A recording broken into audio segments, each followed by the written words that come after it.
So as well as having spent hundreds or even thousands on a website, lots of people then get involved with either SEO agencies or go back to their website company to run a campaign to optimize their website, and then suddenly find that nothing more is happening in terms of sales.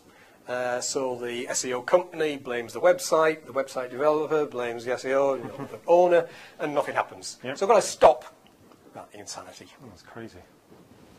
And what you'll find is that your web developer probably did initially set up a Google Analytics. That's one of the most common tracking tools, a Google Analytics account for you, and will have embedded some tracking code into your website for you.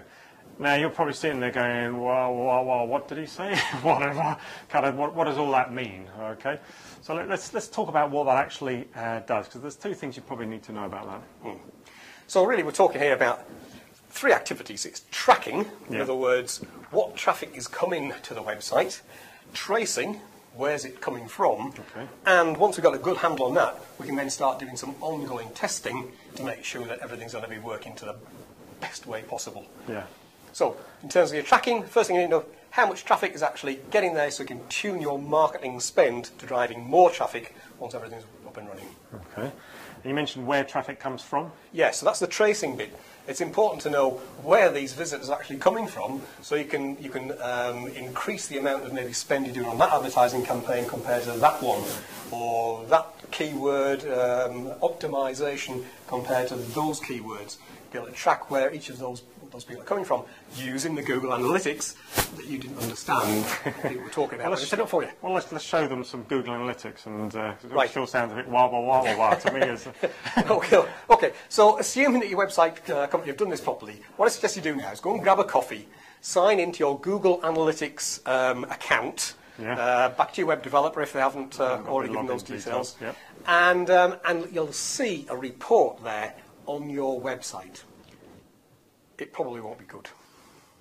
Okay. So don't worry, just get over it, and now start to put together some of your thoughts around what you're going to do in order to improve those figures. And that's all about creating some stuff and testing it on an ongoing basis. That's the thing. And the beauty of this testing phase is that you could even try two different web pages and compare them against each other. And that may include the actual sales copy, the advertising that's written in there.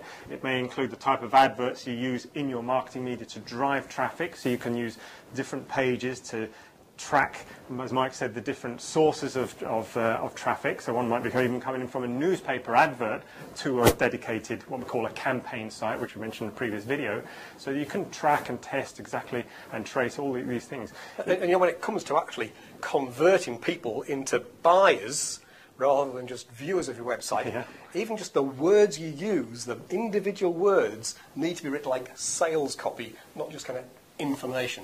So you can even test word by word the impact of some of these different phrases you can use.